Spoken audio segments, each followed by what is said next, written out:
بسم اللہ الرحمن الرحیم۔ جوانی کی تلاش۔ موت کی تیاری کرنا ہمارا مقصد زندگی ہے۔ تھوڑے دن کی بات ہے، آج بچپن ہے، لڑکپن ہے، جوانی ہے اور پھر بڑھاپا ہے۔ ہر ایک کی تربیت اسی طرح ہے۔ ایک بوڑھا جا رہا تھا، اس کی کمر ٹیڑھی تھی، ہاتھ میں لاٹھی تھی، عینک لگی ہوئی تھی، نیچے دیکھ رہا تھا۔ ایک نوجوان قریب سے گزرا، اس نے مذاق کے لہجے میں کہا، بڑے میاں کیا ڈھونڈ رہے ہو؟ اس نے اس نوجوان کی طرف دیکھا اور کہنے لگا، بیٹا میں جوانی ڈھونڈ رہا ہوں، تم بھی میری طرح جوانی ڈھونڈا کرو گے۔ قیامت کا خوف۔ کہتے ہیں کہ حضرت عیسیٰ علیہ السلام کے حواریوں نے ان سے کہا کہ ہم آپ پر تب ایمان لائیں گے جب آپ ہمیں کوئی نشانی دکھائیں۔ آپ نے فرمایا، کیا؟ کہنے لگے، کوئی مردہ زندہ کر کے دکھائیں۔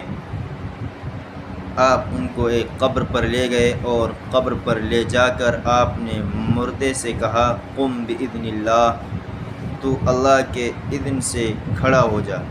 اللہ تعالیٰ نے اس مردے کو تھوڑی دیر کے لیے زندہ کر دیا۔ آپ نے دیکھا کہ ایک نوجوان قبر میں سے اٹھا، اس کے بال سفید تھے مگر اس کا چہرہ جوانوں جیسا لگ رہا تھا۔ پوچھا، تم کون ہو؟ اس نے کہا کہ میں نوح علیہ السلام کا نیک بیٹا ہوں۔ ایک بیٹے کا تو کفار کے ساتھ حشر ہوا اور وہ ڈوب گیا تھا۔ آپ نے فرمایا، اچھا تمہیں مرے ہوئے کتنا وقت گزر چکا ہے؟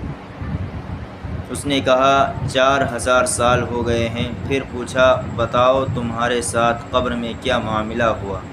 کہنے لگا کہ میں قبر میں تھا تو سخت سزا تھی، لیکن جب مجھے قم بإذن اللہ کہا گیا تو میں یوں سمجھا کہ قیامت قائم ہو گئی ہے، تو قیامت کے خوف کی وجہ سے میرے تمام بال سفید ہو گئے۔ میں سمجھا کہ شاید مجھے قیامت کے لیے کھڑا کیا جا رہا ہے۔ وہ ایسا دن ہوگا کہ یوم یجعل الولدان شیبا، جس دن کی سختی بچوں کو بھی بوڑھا کر کے رکھ دے گی۔ اب بتائیے کہ اس وحشت کے دن میں ہمیں اپنے پروردگار کے حضور کھڑا ہونا ہے اور انسان کے نیک عملوں کا اس کے سر کے اوپر سایہ ہوگا۔